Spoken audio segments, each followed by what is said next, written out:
All right, welcome to RSP Film and Theory. Adam Harstad, Matt Waldman. Today we're going to talk a little bit about David Epstein's book and the topics of, being a generalist versus a specialist.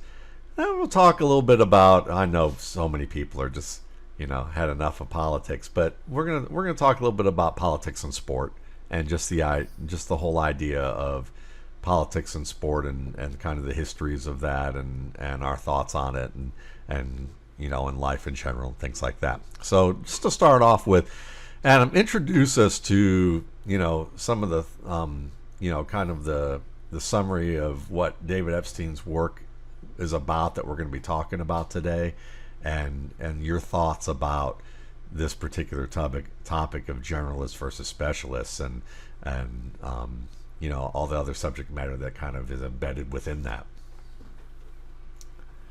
Yes, David Epstein's a journalist, a sports journalist. And in 2013, he wrote a book called The Sports Gene, where he was really diving into like the crazy genetics of top athletes. And he looked at, like, I think one of the most memorable case studies is he looked at Michael Phelps when he was kind of at his peak. And then he looked at the top marathoner in the world at that same time. And he's like, all right, this top marathoner is 5'8". Michael Phelps is 6'4".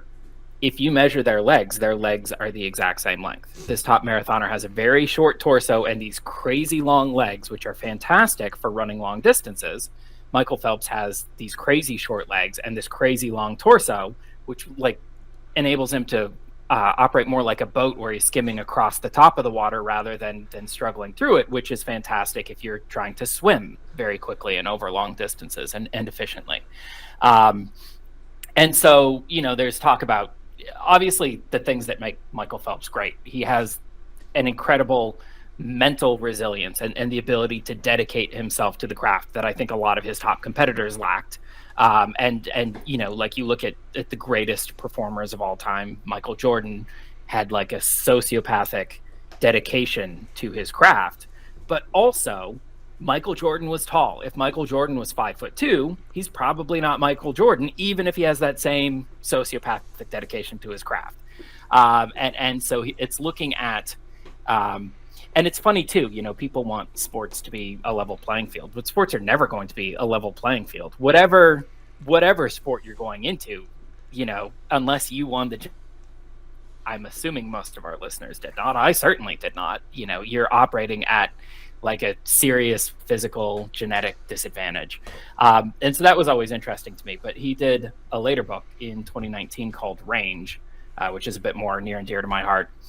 And it's about the power of being a generalist rather than a specialist, and how a lot of the top sports performers, like the best way to get really, really good at basketball is not hyper focusing on basketball. It's doing a lot of other stuff too. So you look at like Joel Embiid in the NBA, famously grew up playing soccer, not basketball. And you watch him play basketball and a lot of like the footwork that he has, he didn't develop that playing basketball. He developed that playing soccer, like his ability to move with the ball. He developed that playing other sports. If Joel Embiid had been playing basketball since he was, a tiny kid, he would be a worse basketball player today. Nikola Jokic, famously late growth spurt, he grew up playing point guard. And because he trained so much as a point guard, he's now a much better center than he would have been had he hit that growth spurt early and spent his entire formative career playing center. So there's a lot of value in, it's not even like a diversion from your main goal, but just having all of these other areas that you've looked into and all these other things that you've trained. I was talking to you before the show. You are primarily a football evaluator, and we talked last year about a specialist versus a generalist, and I think that you are in large part a specialist on football evaluations. Like your process, especially in fantasy football, is heavily informed by your work evaluating and scouting players and your opinions on who's good and who's bad and what's going to translate and what won't. But also your work as a football artist, I think, is much better because you came into it, you started in music. That was your original background. And then you went into journalism. And these things were not sidetracks that kept you from becoming a good football analyst. These were important tools and stops on your journey that helped you become a better football analyst. So yeah, I really like obviously I'm biased to like this whole range hypothesis because, as I've mentioned before, I've spent my entire life with ADD, hopping from topic to topic to topic. So I am about as much of a generalist as you're going to find. But it's really interesting looking at the research and the data on that, about like who succeeds and who doesn't, and what kind of effort and time is wasted going down rabbit trails and could be put to better use, and is it really a waste at all? Yeah, I think it's a great topic, and it's funny because it's funny. My father said to me, my father's nearly 80, and he'll be 80 next year, and he looked at me just like he had this realization. He's like, everything you've done in your life, you've used that to apply to what you're doing now. And he says, and that finally just kind of struck me, because all those things you mentioned in operations management, all that's gone into what I do with the RSP and what I do with player evaluation. So in a lot of ways, the process was a product of a lot of generalist types of things, and then and even things that I could go into that I don't even need to right now. But but that has worked. And when you look at athletes, you look at Patrick Mahomes. Patrick Mahomes was an excellent shortstop. And when you watched his game as an evaluator, I remarked he's a shortstop who's playing quarterback. And you could see how he distributed the ball and how he moved. His movements that everybody said wasn't going to work were very much grounded in turning double plays and fielding a baseball. And that the motions and the movements were all technically sound. They just were taken from baseball and translated to football.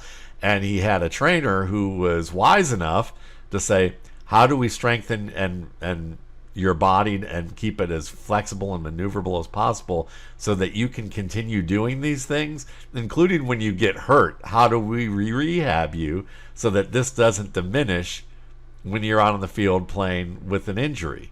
And so you see that with him. You can go as far back as Joe Montana. Joe Montana was a point guard. And when you think about Bill Walsh's system, there was a lot of distribution of the football like a point guard and how you see the field. And I think that even quarterback coaches that I talked to, like Will Hewlett, who's coached, Brock Purdy and Caleb Williams and Anthony Richardson and the like, he talks about that he recommends young players, because he started off, and he still does. He coaches middle school and high school and college guys, and he's coached Drew Bledsoe's son for back in the day for a while, and he's always recommended to a lot of these guys, don't quit playing other sports, because because at the end of the day, you're getting I think my theory is this, is that the more you are exposed to a variety of problems, spatial, athletic kind of, spatial motor problems, the more you have exposure to those problems and working at those solutions, the more those things can apply in different scenarios. If you're just stuck to one curriculum and you become like a professor in that one area, that small but very deep area as a specialist, when somebody throws problems at you that are more real world, which usually are influenced by things well outside this narrow space, it's harder for you to integrate solutions into those problems that you apply from outside of your life.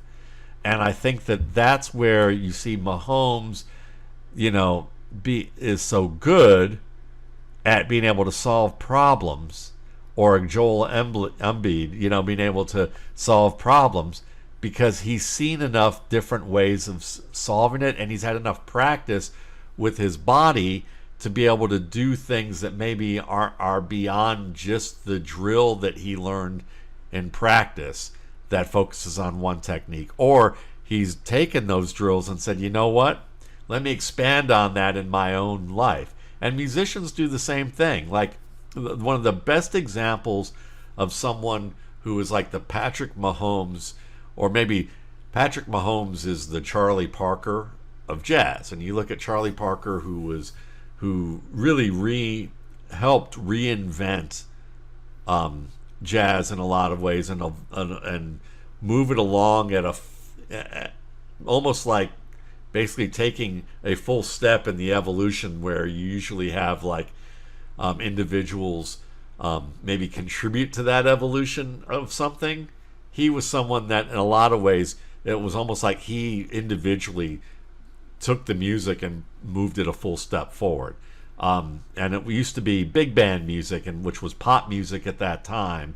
And what he ended up doing was taking songs that were like the pop song standards and making them, elevated them to even a higher art than what the pop songs really were.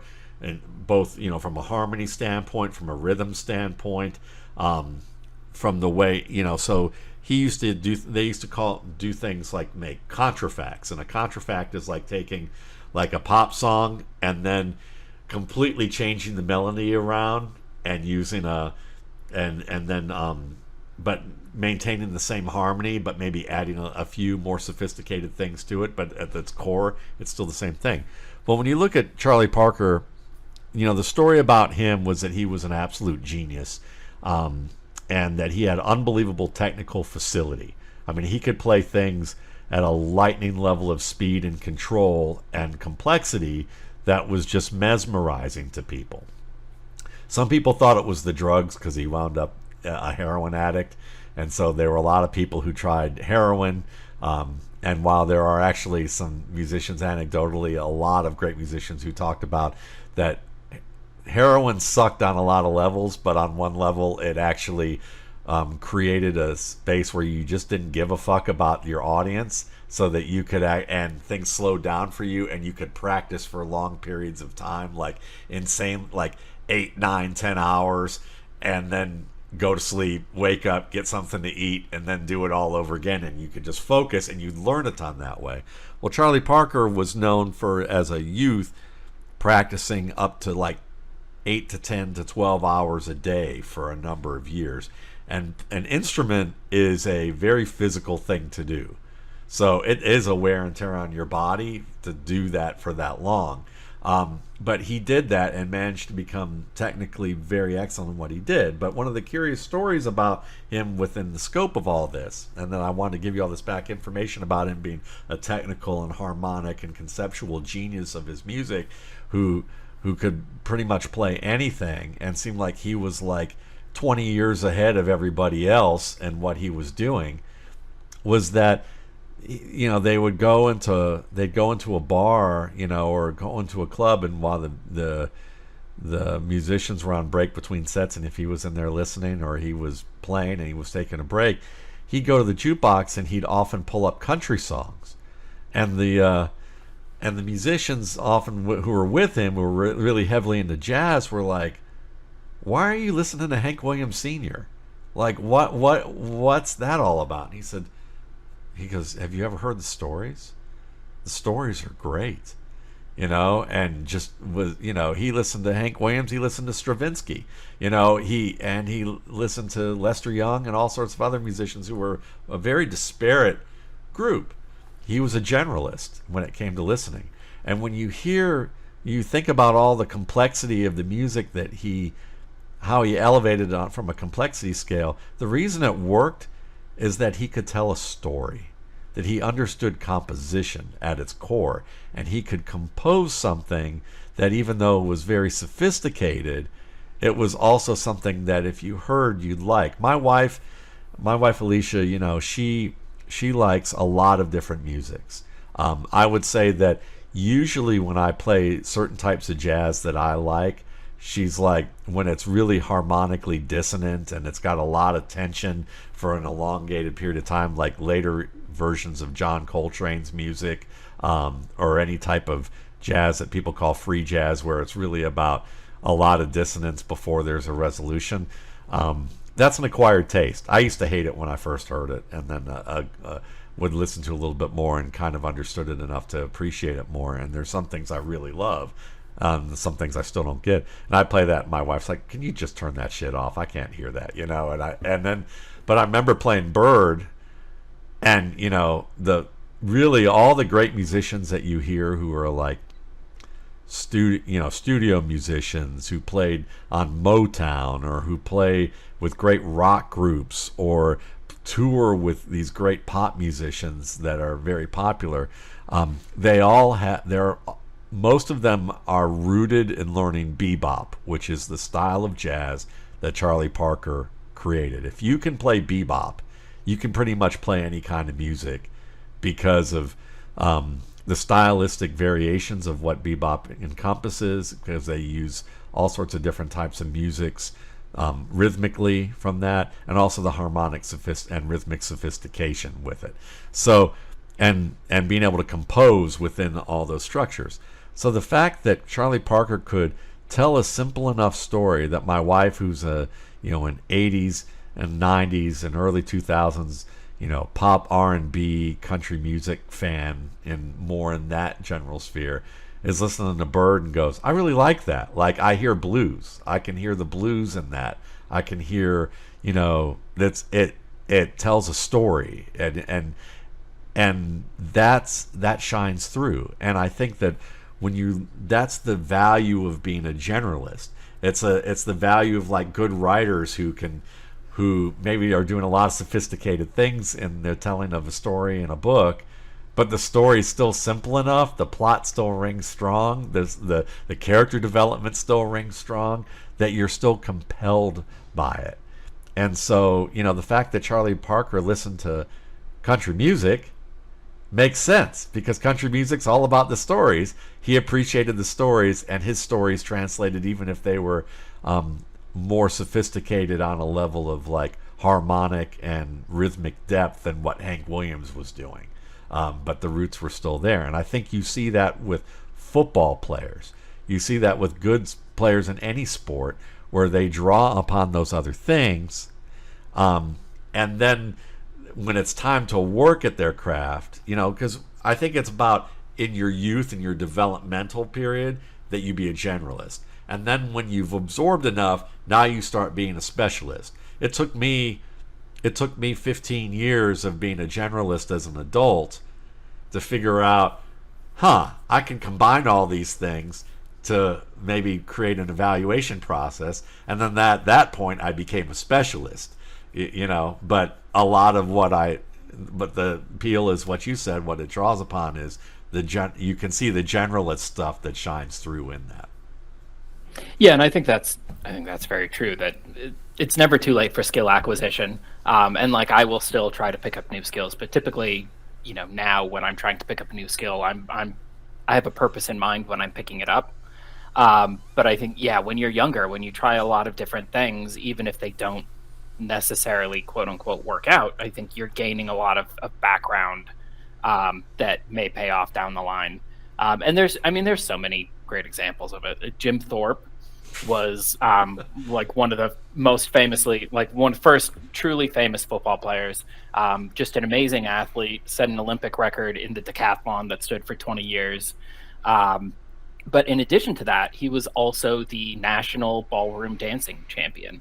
And like, do you think that had an impact on his game? Of course it did. Yeah. Of course it did. Like, he was the best football player in the nation, not just because he was the best athlete in the nation, but also because he had that grace and quality of movement.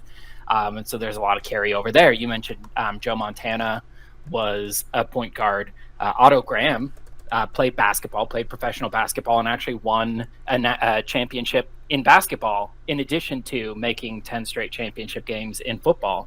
And there's, like, the examples really just abound of people who find their calling, so to speak, are one who puts stock into callings, but they find their calling later in life. And it turns out that like all of the quote unquote failed attempts and failed endeavors that they engaged in early on, they were really just leading them to this point, and it's all laying the groundwork for that eventual success. Yeah, I mean, Tom Brady Tom Brady was a boxer in college. He was on Michigan's boxing team. And when you look at how he moves in the pocket, it fits what the mentality you have to have as a boxer. When you look at boxers, it's about infighting, being very close to your opponent and not taking hits that are going to do damage to you, and being able to work in those tight quarters to get your punches off. And a lot of it has to do with your footwork. Most of it has to do with your footwork and your ability to move your body, have your feet in position where you can move your body to deliver a punch, to slip a punch, to set up punches. And you've got it. You can't. You're not running away. You're slipping, sliding, stepping, dodging, slipping, all those different types of things. And that's exactly what the pocket is like. Tom Brady was one of the greatest pocket maneuverers in football. And and when you watch him play, if you like boxing, go watch some boxers and then go watch Tom Brady play in the pocket, and you'll notice that, he allows defenders to get very close to him, and then he makes the move when he needs to. He knows when he has to move early and how early he usually has to move to do it. And he somehow is able to get a ball out accurately even after making those efficient moves. And so where did he learn that? He learned it playing football. He also learned it from boxing. And you can see that. Even if it's not something he would say, I consciously learned from boxing, you can see that, if you're getting punched in the face and you're on a college boxing team, you have to have some level of dealing with collisions and some comfort level of being in close quarters for the potential for collision, but knowing how to slip it and avoid it. And he's done that. So it's just another one that can be added to the lexicon. Yeah, and it's not just sports either. You were mentioning Charlie Parker. I think there's, I recall somebody looked, and top scientists who wind up winning the Nobel Prize are like 5 times as likely to play an instrument as top scientists who don't wind up winning the Nobel Prize.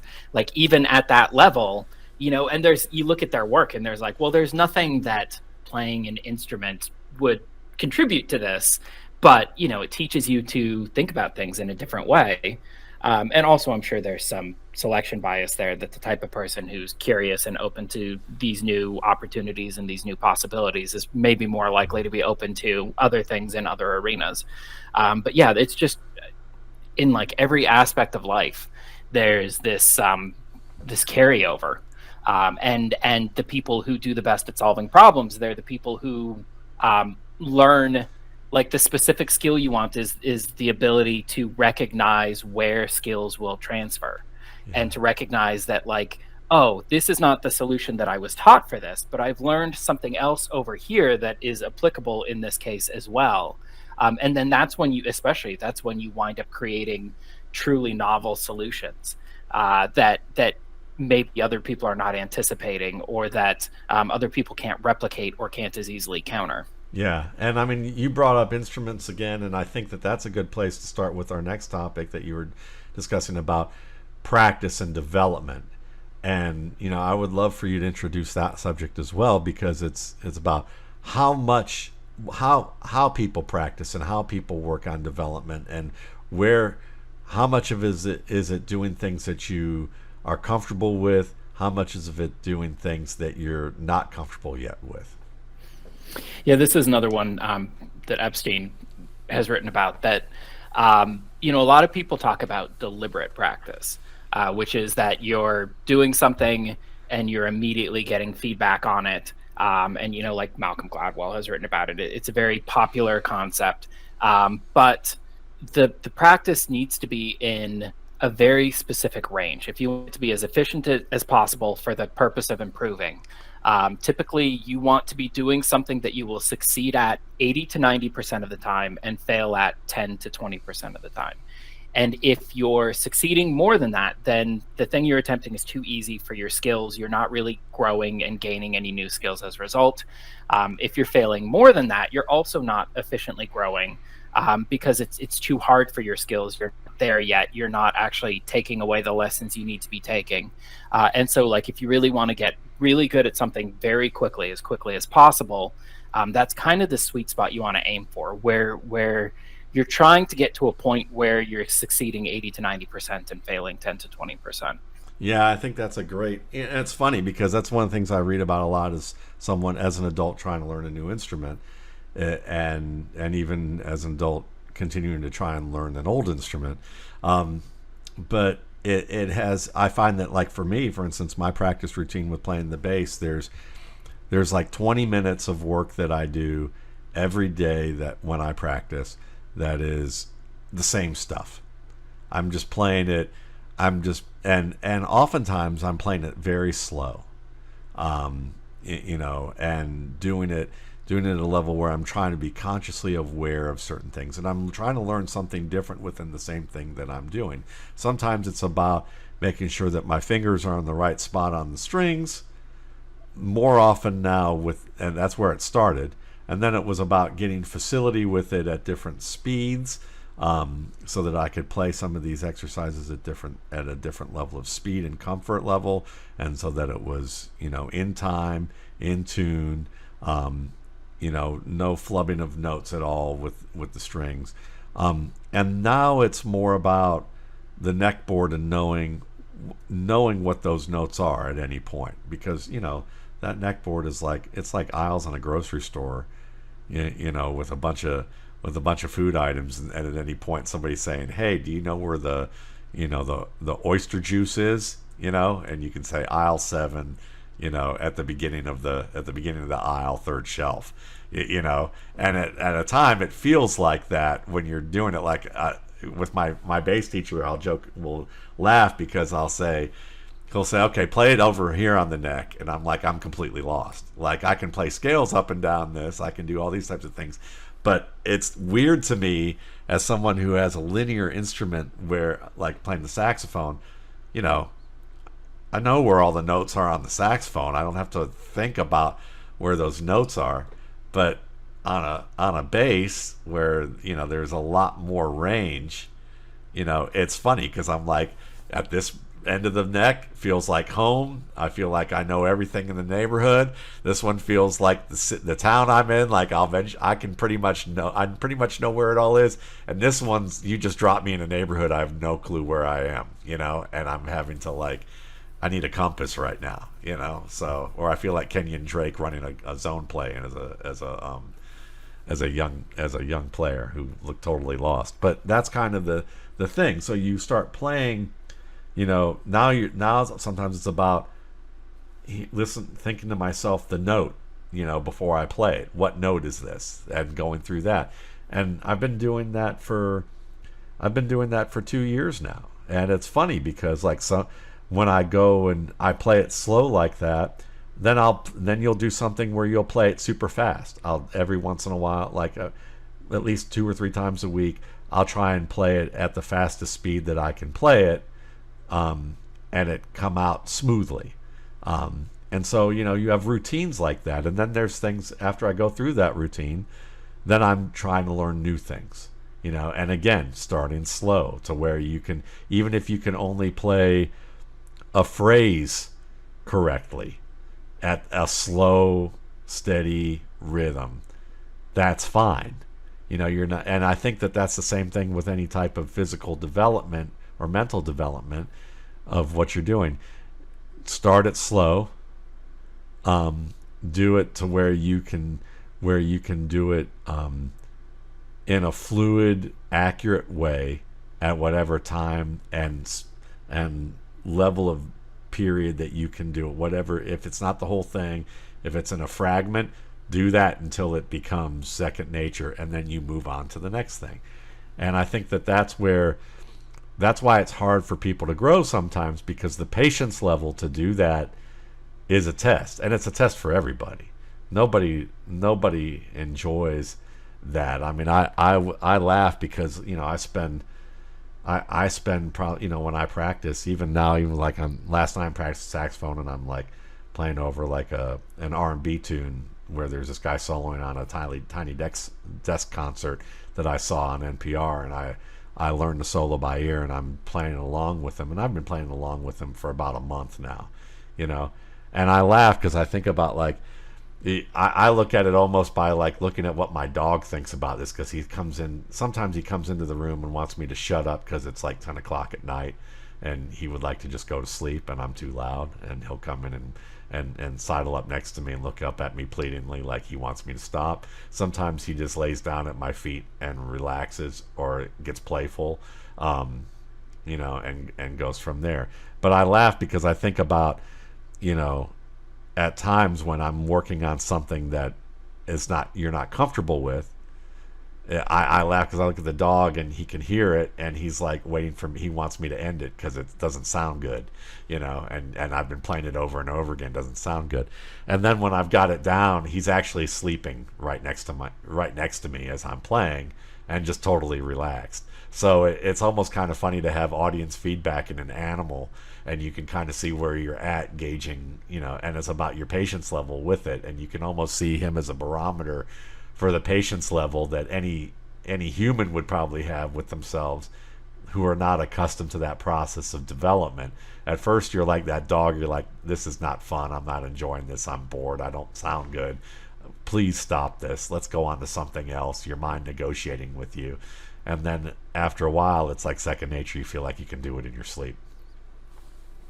Yeah, I mean, anyone who's played piano probably knows, you know, their Hanons, which is like 60, it's scales, it's 60 exercises for pianists, and they're organized easy ones first.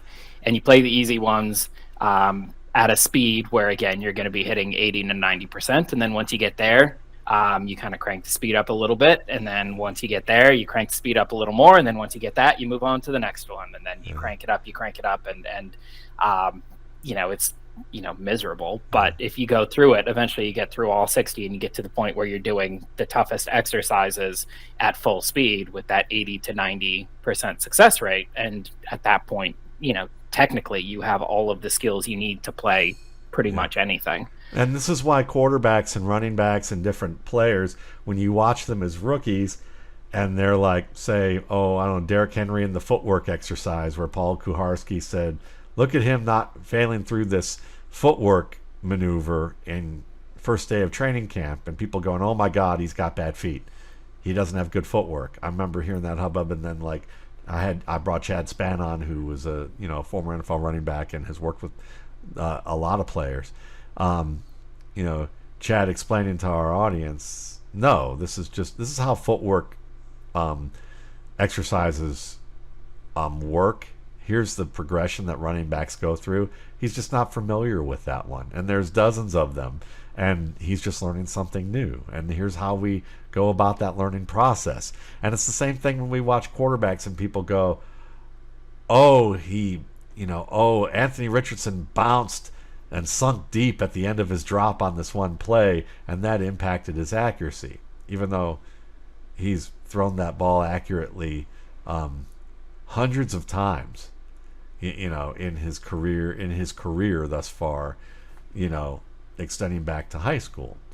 It's really more about, are those things that he can learn and get better at and clean up? Sure.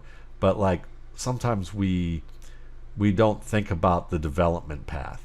And even the quarterbacks who cite these things don't think about their development path within the spectrum of things. They're focused more on the grammar than they are on the story, the whole story arc. So yeah, I mean, these are the types of things that work oftentimes takes longer than you would expect to be fully integrated into a player's game. And getting on quarterback development too. I mean, it's kind of suggestive. People talk about, is it better to throw them into the fire and let them work it out, or is it better to let them sit on the bench and come up to their own speed? And the reality is it's different for every quarterback.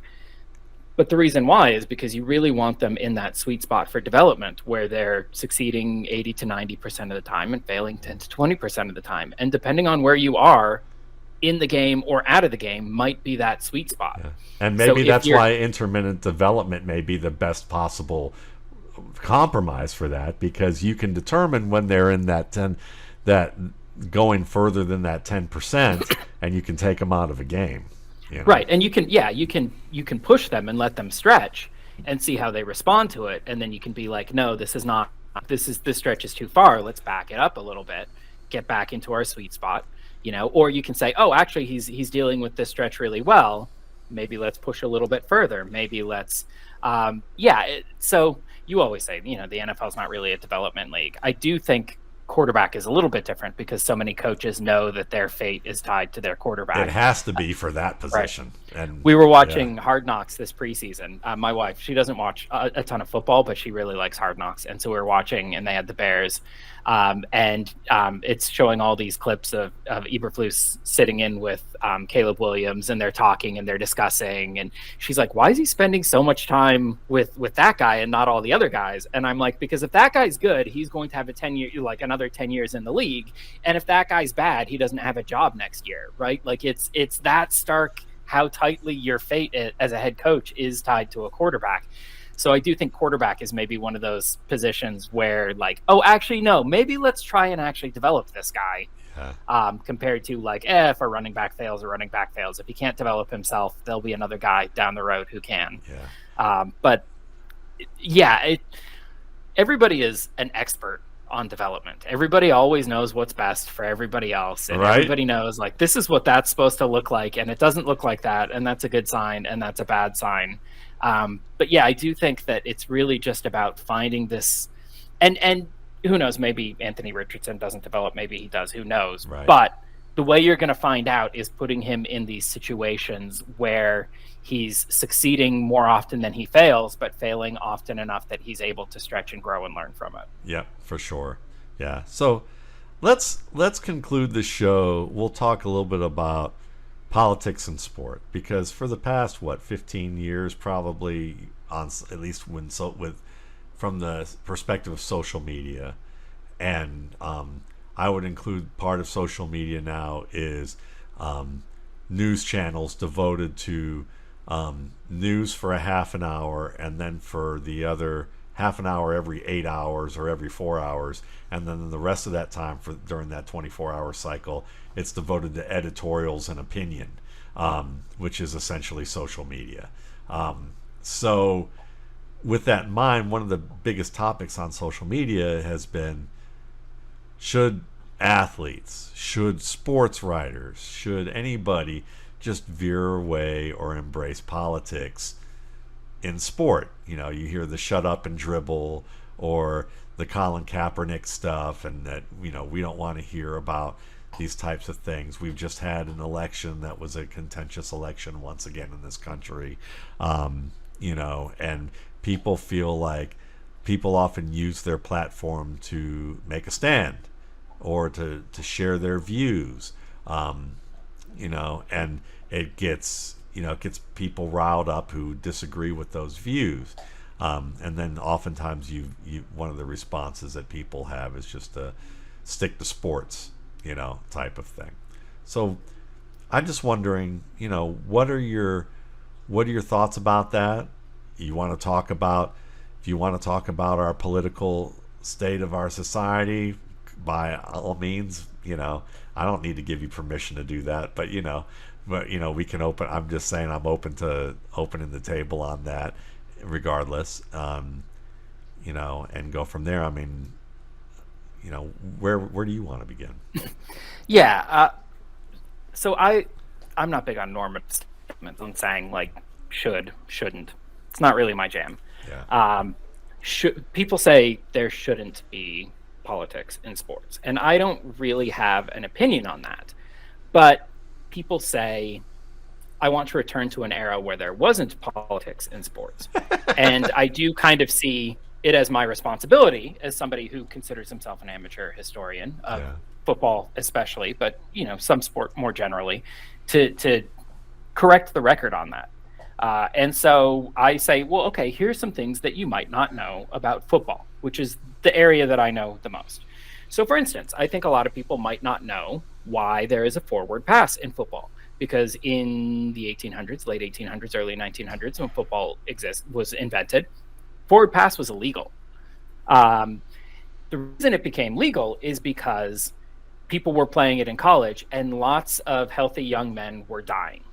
either from the violence of the collisions, or more commonly, what would happen is there's a giant scrum at the line of scrimmage, and somebody would wind up at the bottom of that scrum, and they played on poor quality, muddy fields, and somebody would literally drown in the mud. And they would die. Healthy young men dying at an alarming rate. Teddy Roosevelt, President of the United States, was a huge fan of football, athletic endeavors, sport more generally. People who know anything about Teddy Roosevelt know that like football was his thing, like his jam. That was right in his wheelhouse. He loved it. And he didn't want to see it come to a premature conclusion. So he gathered all the leaders of football into the White House, sitting in the White House. And he basically said, you guys are going to legalize the forward pass, or I'm going to pass laws and make football illegal. Like, this is what we're doing here. So the forward pass, one of the most integral, beloved parts of football, was created by the sitting United States president in a conference room in the White House over the objections of the leaders of football. You know, like that, how you can't get more political than that. Right. That was the origin of football, was purely political. You look at Jim Thorpe, we mentioned earlier. Jim Thorpe was Native American. He was introduced to football at a boarding school, a Native American boarding school, that the government would round up young Native American children and send them to these boarding schools to assimilate them into Western white society. That's where Jim Thorpe was introduced to football. He wound up playing a bunch of sports. I mentioned he was kind of a freak athlete. He went to the Olympics. He set this Olympic record in the decathlon, and it stood for 30 years. And then he was stripped of this record because he violated amateurism rules at the time, because like 5 years earlier, he'd accepted $100 for playing a baseball game, which made him a professional and therefore ineligible to play in the Olympics.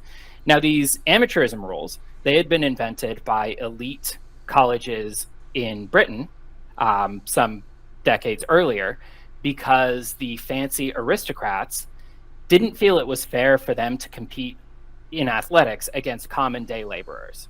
You know, these day laborers were stronger because they were working with their muscles all day. It's not fair for the aristocrats to have to compete. So they said that sport is only pure and true if you've never been paid. That's the only true and pure sport, which was very convenient, because conveniently then, now we're the best true athletes in the world because we've disqualified all of these poor laborers. So that's where that's very political. Jim Thorpe was stripped of his Olympic medal and his records. He eventually, his medal was restored to him, but it took 100 years for the records to be recognized again because of politics. That's purely a political thing. A common day laborer rowing a boat down a river aesthetically is no different than some fourth son of some minor earl rowing a boat down a river. Yeah. But one was considered sport and one was not considered sport because, you know, the aristocrat had the power and didn't want to compete on a level playing field. So they tilted that playing field. And we can talk about the history of amateurism in the NCAA, which is a purely political history. You know, you look at the NIL. That NIL was created by courts because the NCAA refused to compensate their workers or even recognize that there were workers. And now they complain about this system that was foisted upon them by the courts. But the reason the system was foisted upon them was because they refused to honor the whole employer-employee relationship. And now I think that relationship's looking a lot better to them. But that's purely political. You know, you look at the Olympics where Thorpe was stripped of his medal. You look at the gymnastics. The bronze medal from this past Olympics, Jordan Chiles finishes like a tenth of a point behind the bronze medal. Her coach files an appeal. The appeal says, yes, actually, we did misgrade that. You do actually get the bronze. Then the Romanian coach filed another appeal and said, actually, that appeal came in, 2 seconds too late. There was a 1 minute window and it came in at 1 minute and 2 seconds. So then Jordan Chiles was stripped of that bronze medal. The U.S. is filing a counter appeal saying, first of all, we have video proof that it came in time. And second of all, like, they did not follow the protocol for challenging our appeal, and it's getting heard by a court that said, oh, actually, yes, your appeal did come in time, but this court doesn't have the power to reverse the other court's decision. So, like, this is politics, right? This is not being decided by the field. The performance of Jordan Chiles on the floor, right? That happened. And whether she's a bronze medalist or not, that's purely a political designation. Vince Lombardi. Vince Lombardi, famously, he wouldn't let the Green Bay Packers stay at any hotel where his black players were not welcome, which caused a lot of problems because this was the 60s, and they're playing games in the South. They're playing games in Dixie, and a lot of hotels would refuse, and Lombardi would say, that's fine. But that was common practice in the day. The white players stayed in one hotel, the black players stayed in another. Lombardi famously said, my players are not black or white. They are Packer green. And that mattered because, the conditions of those hotels were starkly different. Oh, absolutely. And like, honestly, like, it's a performance advantage to have your players staying in a place where they're going to get a good night's sleep. Right. But for him, it wasn't because of the performance advantage. It was because he was Italian and he grew up in the 1910s and 1920s, and people are like, oh, Italian, big deal. But like in the 1910s and 1920s, the Italians were the disfavored minority. They were basically like the Central Americans, Mexicans of the day, where they're not black. Black was always very different, but there's always like this rotating disfavored minority that when it first starts coming to the country, we disdain them, and then eventually they become assimilated and they are now considered white. Right. And I think there's a good chance that, like Cubans are almost at this point considered white, where technically they're, but it's basically white. Like the boundaries of whiteness shift based on who's entering the country at any given time and how long they've been there. But Lombardi had that personal experience, and he's like, that's because of that. He's like, I'm not going to put up with any sort of racism or preferential treatment. Lombardi's brother was gay, and so he was always, people think, oh, there's never been a gay player in the NFL. There were gay players. There weren't any openly gay players. Right. But people knew, and Lombardi always made it clear that, like, I'm not going to give anybody a leg up, but if you are gay and you play for me, I will guarantee you that you get a fair shake. And he always he would tell, I'm rooting for you to make the club. Jerry Smith, was it Jackie Smith or Jerry Smith? Hang on, I don't want to get my Smiths confused. Not Jackie, but I know who you're Jerry talking about. Jerry Smith with Washington was a Pro Bowl All-Pro tight end, played under Vince Lombardi, and Lombardi always tried to make his team a welcoming place. And so that's political. The AFL, when it's trying to start a league, was much more integrated than the NFL, and that allowed them to attract players, that allowed them to compete. They were sourcing players from historically black colleges and institutions. That's a political choice. Why are those good players at the historically black colleges and institutions in the first place? That was a political choice. Once they started succeeding in the NFL, why did schools like the SEC all of a sudden start accepting black players? That's a political choice. The first team to integrate in the NFL was the Los Angeles Rams. And the reason they did so was because the city of Los Angeles said, you cannot play in the Coliseum unless you're integrated. You can't. And so the Rams signed Kenny Washington and hang on, the name escapes me and I feel very bad about this. Stroud, I think? I don't know. It's going to come to me in a minute and I'm going to feel terrible. So the Rams integrated. First team to integrate was because a political organization, a government, said this is a condition for playing in the stadium. The last team to integrate was Washington. And the reason they integrated is because JFK's Secretary of State told them Washington, D.C. is now a majority-minority community. It cannot have an all-white football team. So if you want to continue playing in our publicly taxpayer-funded stadium, taxpayer funding for a stadium, that's a political choice. If you want to continue playing in that, this political appointee said, you need to integrate. And so Washington finally traded for Bobby Mitchell and finally integrated.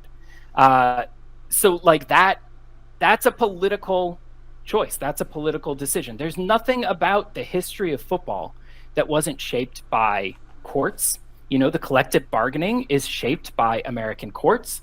There have been rulings from the Supreme Court. The Supreme Court once heard a case about what is the fundamental nature of golf. And you had 9 Supreme Court justices sit and hear arguments and then say, golf is this. This is what is fundamentally golf. This is what is fundamentally not golf.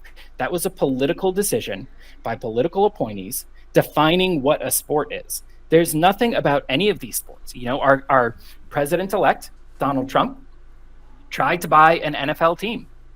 Couldn't buy it. Nobody would sell to him. So he helped create a rival league, the USFL, to try and force a merger so that he could get an NFL team. He filed a suit against the government for antitrust violations. The suit wound its way through the courts. The courts found that the NFL was liable. And when you violate antitrust law, all of damages are tripled. So the court said, yes, you did commit these antitrust violations. The penalty is $1. That gets tripled to $3. NFL, you owe the USFL $3. That was not enough for the USFL to continue operations. They couldn't force a merger. They went under. This was a political, like, there's nothing about football. People talk about Kaepernick standing for the Pledge of Allegiance. Prior to about 2010, athletes would be in the locker room during the Pledge of Allegiance. They didn't come out before the games. They were in there preparing for the game. But these patriotic displays, these planes flying over the stadium, the government paid for them. They paid for the athletes to come out on the sidelines during the Pledge of Allegiance and stand with their hand over their heart because they thought it would be a good recruiting tool for the military, which was currently embroiled in multiple forever wars against Iraq and Afghanistan and was having trouble getting soldiers. So the government was paying the NFL for these patriotic displays, and people are talking about, well, it's Kaepernick. People have always done this. It's so gauche. I can't believe Kaepernick is refusing to participate. These displays are only 4 years old. It's not like there's this long history of patriotism in the NFL. At multiple points in the NFL's history, I think it's had kind of a more hands-off relationship with the government and with overt displays of patriotism. You look at, and I'm kind of jumping around, look at Al Davis. How many times has he sued the league? How many times has, one of the most litigious owners in the history of sport?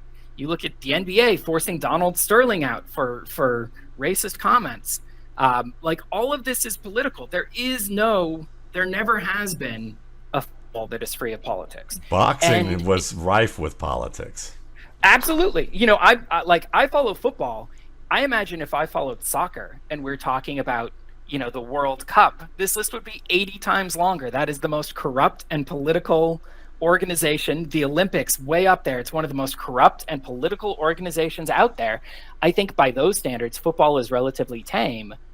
But I think it's okay for people to say, I would rather there not be politics in sports. Although in my experience, typically what I find that means is I would rather there not be politics I disagree with in my sports.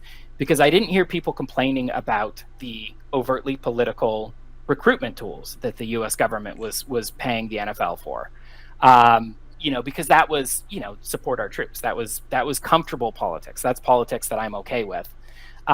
People want to escape what they don't want to confront. Right. And they view sports as an escape, but sports has never been an escape. I was saying a week or two ago that everything is just a simulacrum of society. Yeah. Sports has always been a microcosm. All of the battles that we have fought as a society, we have fought in miniature in sport, usually usually the battle in sport predates the battle in the broad society. And it's kind of like this petri dish, this testing ground for how's this going to go? We had Jackie Robinson integrating baseball, and then 10, 12 years later, we have the civil rights going in earnest. And that's always been the case. It's not like sports were created as a distraction from politics and from society. They're a microcosm and a reflection of politics and society. And so when people tell me, don't talk about sports, I'm like, well, then you're telling me not to cover football. Yeah. Because there is no football free of politics. Now, obviously, there's going to be some politics that are not necessarily relevant to football, although I think you would find that a lot more politics are relevant to football than you might think. You look at the fights over access to healthcare, and you look at how those are mirrored in the NFL. The NFL had lied and hid the impacts of concussions and CTE for a long time. They finally settled and said, okay, we're going to provide medical care to our older players, but then they used some really gross race norming to ensure that black players were not getting the benefits that they were entitled to, specifically black players. And people talk about, well, racism's mostly ended, but this is not ancient history. This was 5 years ago. Yeah. The look at suspensions every year and people complaining about why are these guys allowed to play in the NFL, Right. you know, and then about the fact that really it's about our justice system. The underlying Right. thing is focus on your justice system, focus Right. on looking within, and I think that's where I would like to kind of pick this up, and just as an ending. By the way, the player you're thinking about was Washington's old UCLA teammate Woody Strode. Strode. That's yeah. Thank you. So you're welcome. It came to me halfway through. Yeah. But yeah, I mean, I would say this is that it maybe just a suggestion for folks, especially the folks who are upset about what happened with the election, because I see those the most, and that's usually the case. Don't let, and I said this on Twitter or X yesterday, you know, don't just keep looking for the magic in life, and keep cultivating your own light, and at the same time, when things don't go the way that you hope that they would, rather than shaming people or instilling fear in people, and I think that we have parties that are good at one or the other, if not both, instilling fear or trying to instill shame. So one does a little bit more than the other, in my opinion, but that's neither here nor there. I would say that maybe it's time to look at the party you represent and see what they can do better. Because it was a close election. Maybe electorally it wasn't, but, percentage-wise, it was still rather close. And so I would tell people that maybe what you do is, just like with anything else, don't let outside influences extinguish your light. Focus on following your light and making that the light the best thing that you can. And you may feel powerless in the moment, or you may feel like you lack, that you're fearing that you're going to lack power on some level. But whenever you feel powerless with anything, focus on what you can control, and focus on how you can express that in the way that is most beneficial to you. Because people are attracted to your light. People are and your light, it doesn't have to look like anybody else's. You look around in the world, and we have all these beautiful colors in the world. Just look at nature, and look at how light is created. What kind of light they give off. Or even artificial lights. You've got spotlights that are bright white lights. You've got Christmas lights that are these beautiful soft colors. You've got blinking red lights and misty looking green lights. And there's a time and place for all of those. There's a time when one of those is best compared to another. You can find beauty in all of that. And I think that you're better off cultivating your light and cultivating where you can look within yourself and within the group that you represent and go, how can we make that better and make that more appealing to people so that they want to follow, as opposed to you trying to drag them by fear or shame. And I think that, obviously all of this sounds like idealistic bullshit to some people, when they feel like I've got real problems going on. But I can tell you, just as someone with enough experience in life, and enough experience means when things don't go the way that you want them to go, and sometimes in a majorly bad way, and you're starting off and you feel powerless in your life, that the way back, the way for you to get where you want to be, ultimately comes from saying, what light do I still have, and how do I cultivate that?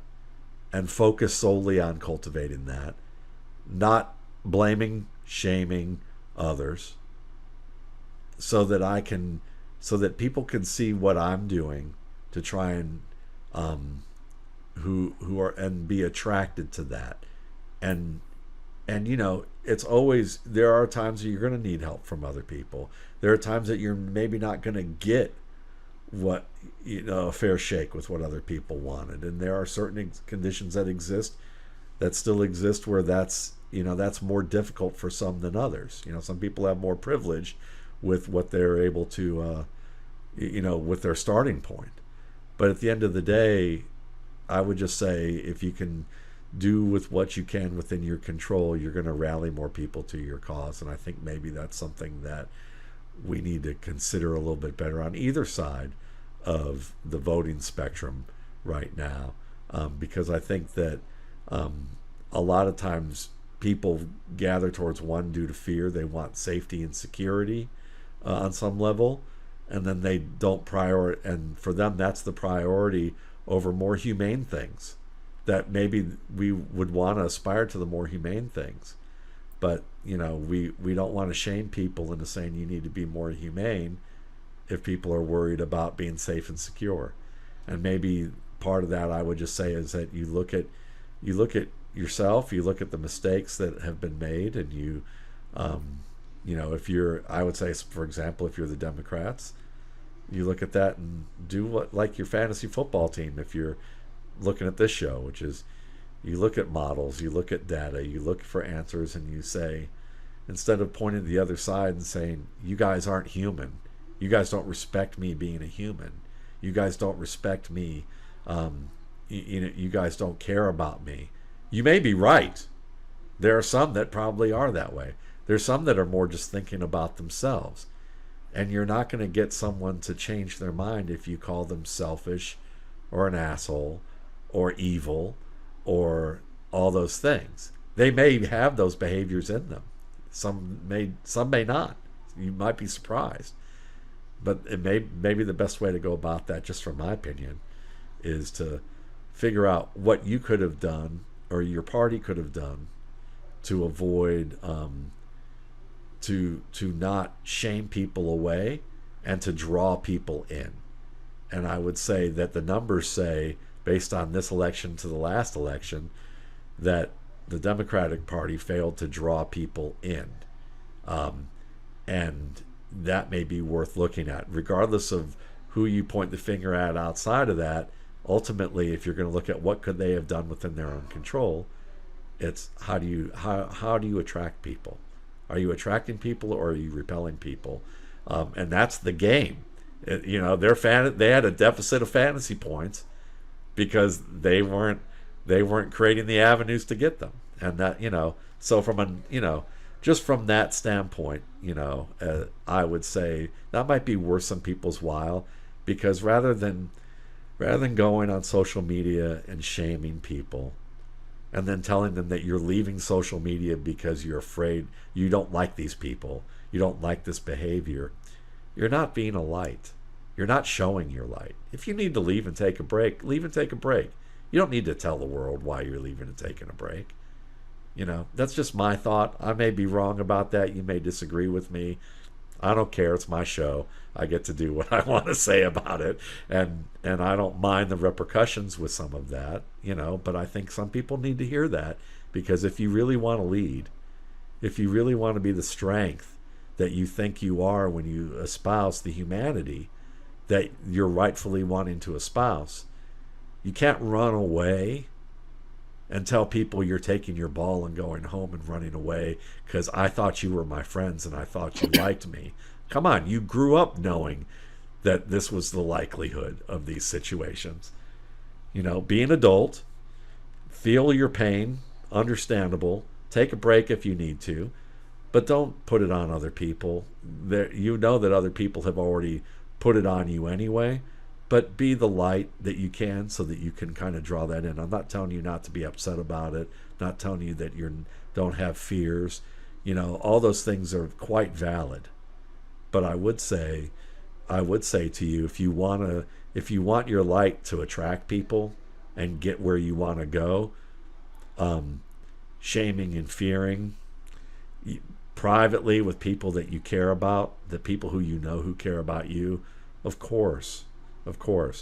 But if you're trying to be a public figure, and it seems like a lot of people out there who are doing this are trying to be public figures, you got to be an example, and you need a little tough love. And I'm as someone who fully supports gay rights or transgender rights or all forms of civil rights, I would say to those people, you've got to be the leader. You've got to be the light, and you can't run away from it when it gets tough, or at least tell people that you're running away and taking your ball and going home because you all weren't what I thought you were. I just think I would say it's okay to feel that way, but it may not be the most mature way to get what you want and be a leader. Yeah. I heard once that like the standard model for disagreement is that, you encounter someone who disagrees with you. Your first thought is that they're ignorant, that Right. like I have some special knowledge that they don't have. And if I merely share that knowledge with them, they will realize that like, yes, my belief flows logically from that. And then they will agree with me and everything will be right in the world. And occasionally that's the case. Like, oh, I don't think that. And you're like, okay, well, here's an example. Like, here's a study that finds that. Oh, okay, great. Now I believe that. Great. So that's step one, is you think they're ignorant. There's something I know that they don't. Step two is you think they're an idiot. Like, oh, they know the same thing that I know, but they're just not capable of Willfully, reaching yeah. the proper conclusions. Yeah. No, not even Oh, willful. no, we're not there yet. Yeah, exactly. Right.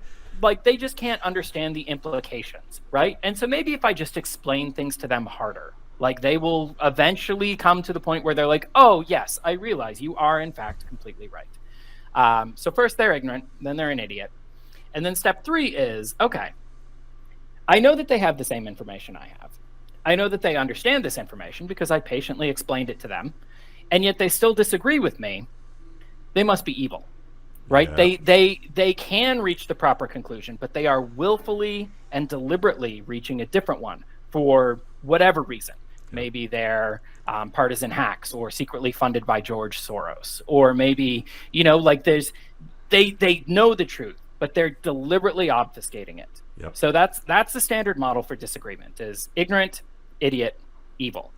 And most people stop there. Okay, they're evil, I'm done with them. And it's a great philosophy because it lets you just write off anybody who disagrees with you. You don't need to worry about it. They're evil. There's nothing I can do about that. That's their fundamental nature. So I don't need to concern myself. I don't need to take my time. Yep. The reality is that people will often disagree in good faith. They will have access to the same information. They will be able to understand it to the same degree. They will both be operating in good faith, but they will just reach different conclusions about the implications of this. And a lot of that is because of value judgments, right? Like you and I can have different, like maybe we agree on like, this is what the data on immigration says. Like this is what it does to the economy. This is what it does, whatever. And maybe I come from a value statement where like, yes, I recognize the negative impacts of immigration and I recognize the positive impacts of immigration. And for me, those positive impacts outweigh the negative impacts, right? At this level. And so that's why I get to this point where like, I favor this level of whatever.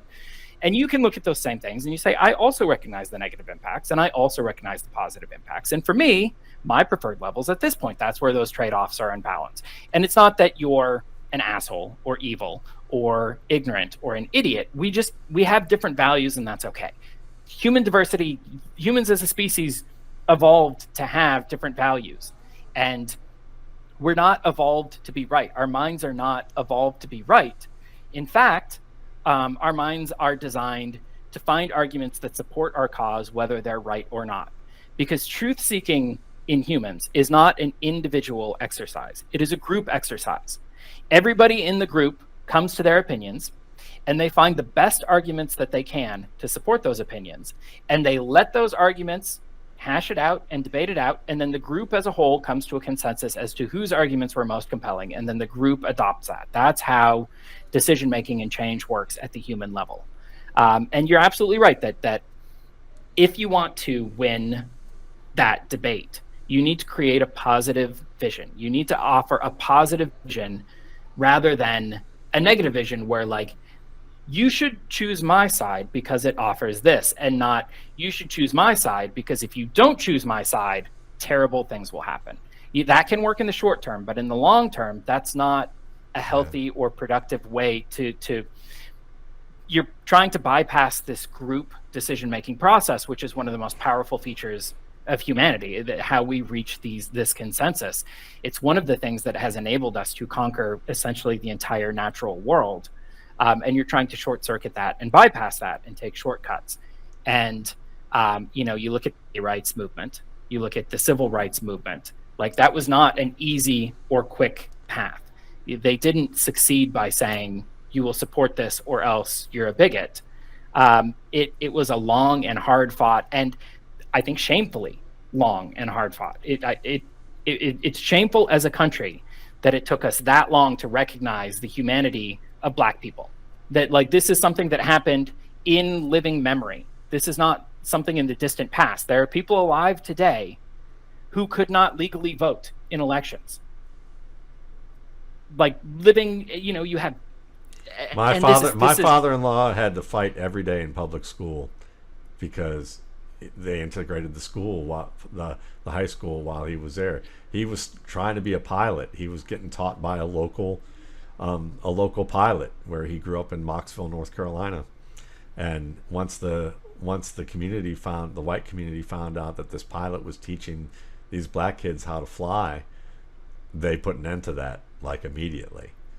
Could have changed the outcome of his life. Instead of being a police officer, which he served his country, he served his community doing that, and he found value in being a police officer. But his life might have been very different and satisfying in certain ways to be a pilot. And it's shameful. I don't want to say, like, oh, it's good that it was so hard for this to happen. Right. I'm not. Again, it's like when talking about sports with politics. I'm not making normative statements about how things should work, shouldn't work. I'm making statements about how things do work. And historically, this is the process of change. And it's shameful and it's awful, and I don't want to excuse or justify it, but the reality is this is the process by which minds are changed, is by creating a positive vision and working tirelessly and converting people to your positive vision. And I would also caution too, I know that, I see a lot of people processing their emotions, maybe in spaces where they perhaps should not be processing their emotions. Processing emotions is good, but do it in a place that is the most constructive safe and helpful place for them to do it. Right. Where that's not going to come around and hurt you, either in terms of, like, your overall mental equilibrium or just in terms of second order effects down the line. Find a safe place for you to process those emotions and absolutely process them. But I think one of the reasons why emotions are so big is you have to realize that the incentives of every organization out there, every source of information out there, is to exaggerate the effect. If we think about counterfactuals, what will my life be like 4 years from now under President Trump? What would my life be like 4 years from now under President Harris? The distance between these counterfactuals is not trivial. Elections have consequences. Outcomes matter. Things will be different. But I would argue that the magnitude of this difference is probably an order of magnitude, like by at least a factor of 10, smaller than The perception. many would have you believe. Yeah. You look at, we had 4 years of President Trump from 2016 to 2020. We had 4 years of President Biden from 2020 to 2024. I think if people took a fair look at what happened to their life in the first 4 year span and in the second 4 year span, I don't think the vast majority of people would find that the size of the gap between those two periods was nearly as large as some would have you believe. Yeah, I think a good example of that, I was having a conversation with a friend yesterday, and she's an immigrant in this country, DACA, and her family was around when the Bush administration had ICE and they were raiding homes, and that didn't impact her family personally, though there was a fear that it could happen. And I asked what was the difference in the administrations for her, and she said, well, with Trump, the biggest issue is the rhetoric, because it emboldens people who are hateful to maybe take matters into their own hands that they shouldn't, and that becomes a fear that nobody wants to deal with, even if the chances are still lesser than what you might perceive. But there's still that potential to be there, and it can be devastating if it happens. In terms of like how the policies are acted out, she said there was little difference between Trump and Biden. And in fact, the Biden administration it, in some ways, was more frustrating than the Trump administration with some of these things on the ground level, because there's still kids locked away. There's still, um, and there's no verbal desire to do anything different about anything. So it's like dealing with mush as opposed to dealing with someone who's giving rhetoric. So it's that's a fascinating aspect of the story, and there's a lot of things we could go from that in that perspective. But what I would say is that when you look inside, maybe part of it too is just, I just think that it would be wise for, if you're going to try and figure out a way to get where you want to go, part of it too is to look at your party. Look at your party and say, what are they not offering that the other party is offering? Instead of looking at it in a condescending way, value the fact that maybe the other party appealed more towards safety and security. And instead of labeling that the way that you want to label it, which is you care more about money than you care about lives. You may feel that way, but maybe from a standpoint, if you can divorce yourself from it as a strategist, as someone trying to be a strategist about this, look at it and go, there are people who actually do value life and would value life and don't have a problem with what are the things that you value. Don't have an issue about transgender, don't have an issue about race, don't have an issue about immigration, don't have issues with any of that. But can we as a party be able to say, what can we do to make people, to influence people to vote for us from the standpoint of appealing to their sense of security, to their sense of doing it, giving them a feeling that they have a chance for security, financially, and just secure in their neighborhood without fear, without doing it by fear, and with doing it with appeal. Because maybe that should, if you know that your party's smart enough and wise enough to go, let's prioritize the things that are going to get the most people to our cause in terms of like what we talk about. Even if you're going to be pragmatic, like I would rather people be honest about everything where they can be, but let's be pragmatic. Even if we know that both sides are full of shit with what they say, and what they're actually going to do, and that the corruption of politics, or the way politics just works, that there's going to be so many different priorities of how that people want to enact policy, that what policy's talked about right now isn't going to be in that form once it goes through the machine.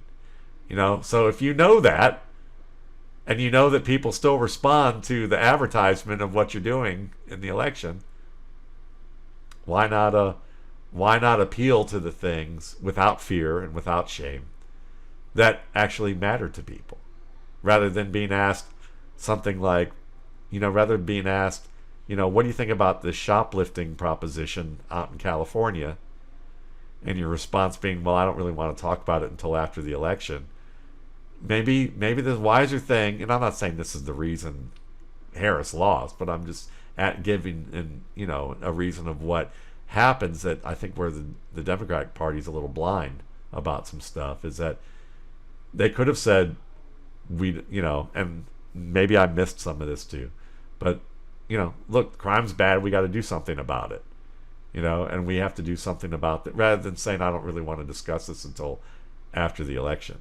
That just says I don't care about this. Or what do you think about our economy within this standpoint? And if you're continuing to ignore or dodge those things to a certain extent on a level that it's perceived that way, maybe you need to change how you approach these things so it's not perceived that way.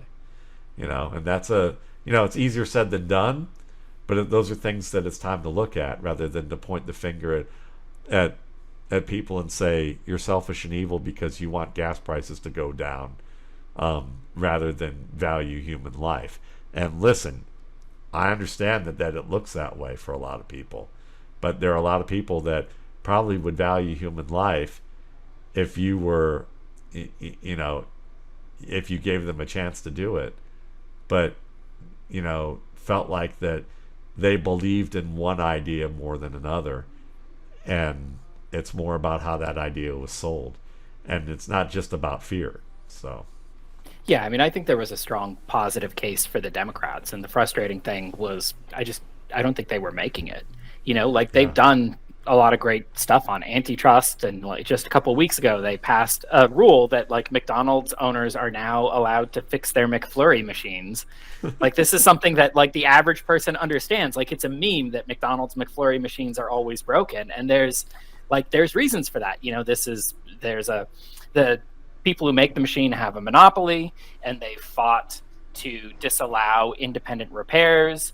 And this is kind of emblematic of a larger problem in our society. And this is something we're working to fix, something that actually impacts you on a daily basis, and we're working to fix it. And they're not making that case. Like, what's the positive case? Instead, I felt like they were going out talking about like, oh, the other side is uniquely dangerous, and if they win, it will be the end of free and fair elections.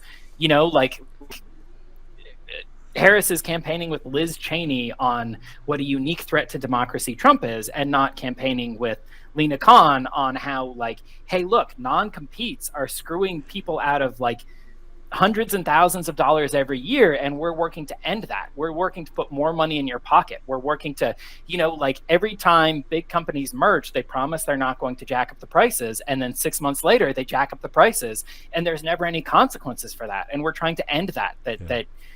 Corporations are taking advantage of people, and we're fighting. And there's this robust, positive case instead of negative partisanship.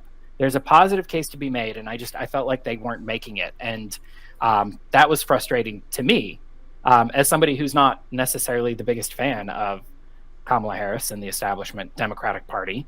I would not say politically that like that's my alignment either, but it's just so frustrating that they're just abandoning the opportunity to make a case. Yeah. Because they think it doesn't matter. Or I feel like, is your opinion of the electorate so low that you don't think it's even worth trying to tell them how you plan on making their lives better?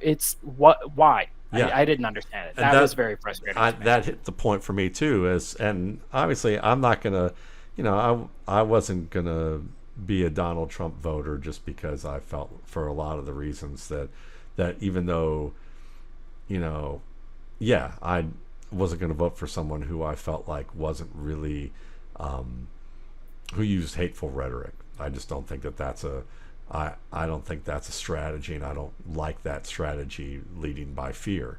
But at the same time, I agree with you about where the Democratic Party is. And I would relate them in a simplistic way to they're like TSA. It's like dealing with TSA. You come in, you feel like they feel like they have this purpose, and in some TSA situations that you're in an airport, you're waiting forever for the benefit of what this is going to have. It feels like this big bureaucracy, and then when you get to someone face to face, it's an underfunded, overworked situation, and they end up like being kind of rude with you. Oftentimes, they don't take care of the things that are yours. You can encounter those types of scenarios, and if you're disagreeable, fine. You don't have to get where you want to go, or you can get in the back of the line again, or being at the DMV or something like that. It's like the worst of the bureaucratic type of scenarios, and it's kind of like, we know better than you. We don't have to explain it to you, and we're expecting you to comply with us anyway because we're on the side of being right, and we're the saviors. We're going to serve it to you the way we want to serve it to you. And even the people we're trying to save, we're not going to ask them what they think about the matter, what strategies they would like to employ involved in this. Instead, we're going to talk down to them. And I would say those are some perceptions. Maybe it's not the full reality, but those are some of the perceptions that have been long existent within that party. And I think some of the people who changed their minds when it came to voting were some of the folks who just got tired of feeling like they're like, listen, we say we stand for what's right, but we're going to determine what that right thing is. We're not going to be inclusive of you doing it, and I think that's that's a downfall for a lot of people. And I think that at least, I don't know, the appeal for Trump maybe for them was more on that standpoint of like, I know what he says and I know the bluster and I know those types of things, but if I'm looking at the words of either party, both of them say lots of things and don't do a lot of the things they say. So I'm going to go with the one that has a history of providing more security on multiple levels. And I think that's, that may have been the tipping point, as we see with the numbers for a lot of people. It wasn't about hate or love. It was about security. And that's a base human need. And I think that if you're going to look at people and you can reduce it to gas, you're probably being a little bit of an asshole about that. Yeah. Rather than looking at it and going, what's the deeper reason? The deeper reason is that I want to be able to provide security and comfort for my family, and I'm going to prioritize that first above anything else, because if we were to look at the world and reduce it to, if we lost electricity right now or we lost the internet right now, and online was suspended for a span of a year, we would be seeing people fending for themselves, trying to provide security for themselves and their family as the first priority to anything else. Whether that's right or wrong, that's likely what would be happening.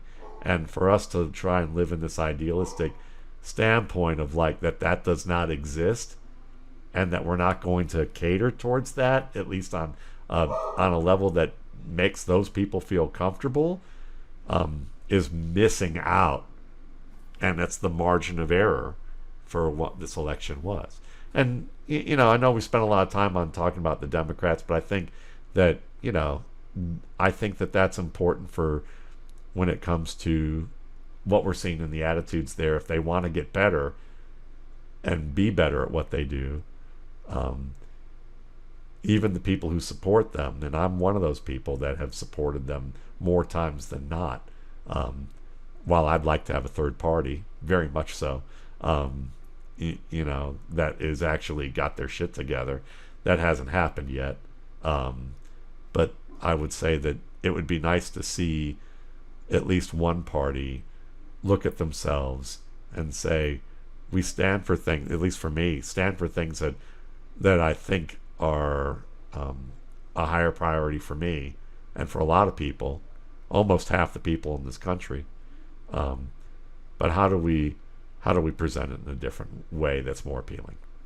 Yeah, and politics, like that whole ignorant, idiot, evil model of disagreement, that's rampant. That's not, I'm not saying one side does that and the other side doesn't. It looks different on both sides. On the Republican side, it's everybody who disagrees with me is a Satanist pedophile, right? Who wants to harm children and hates children and is actively trying to sabotage the country. Yeah. That's their version of evil. Democrats' version is everybody who disagrees with me is racist. Right.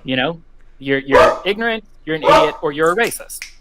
And so I do think that it's a little bit ironic, especially given, like, in 2012, there was this post-mortem on the 2012 election that, like, brown people vote for Democrats in record numbers, and they're going to become a growing share of the population, and there's going to be these eternal Democratic majorities, because they're going to, like, as this demographic transition happens, Democrats are going to just win by more and more and more and more, and they are going to rule this country forever and ever. Amen.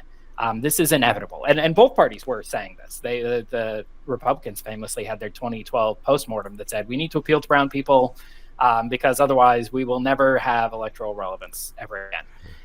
And I think that whole ignorant, idiot, or racist kind of sprung from that. And we saw this cycle, minorities, brown people, voting for Republicans in numbers that we haven't seen in multiple generations. Because the Democrats have oftentimes assumed that it was just going to happen without actually substantively that it was an inevitability appealing to them. When Hillary, there's no positive vision. It's just like, we did this thing for you 60 years ago. You're now ours forever. Exactly. They took it for granted. Yeah. And the reality is, you look at minority communities, they're much more socially conservative than best believe. Absolutely. Yeah. Go to a historically black church, like an all black church, and like, here are some of the things, like, what do they think about immigration and transgender kids in sports? And they're not in lockstep with the Democratic Party establishment on that. Not There's a at lot all. of room for a conservative party to appeal to a very conservative population. It's not an inevitability, but I think I don't cherish or relish anything that happened. I feel like I don't like anything about our politics. I don't like anything. Me neither. About it. Me neither. Not the way our government works, not the way our politics work. I don't like it. But I do think that if the lesson they take away, and I'm not optimistic that this is the lesson they're Me neither. the lesson they take away is that this idiot, ignorant, evil, like, you're either an idiot or you're ignorant or you're a racist. Everybody who disagrees with me is a racist. If they're like, well, interesting, like, apparently 50% of Latinos in this country are racist. Apparently 20% of black people in this country are racist. Yeah. If there's some introspection and be like, maybe it's not racial animus that is motivating these people to vote Republican. Maybe the Republicans presented a positive vision that they found compelling. Maybe the people who disagree with me are not evil. They're just people who have different values, and I can find a way to appeal to them. I'm not at all confident, especially based on what I've been seeing over the past few days.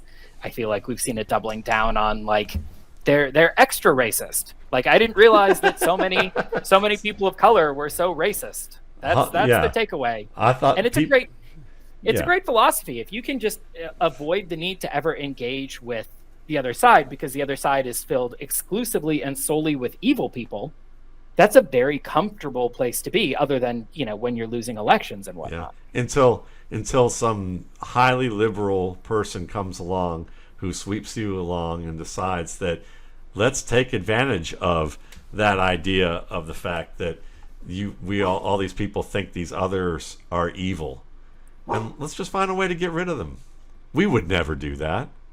We would never do that, because there's that whole political horseshoe theory. And the two opposite sides are much closer together than the people in the middle on a lot of issues.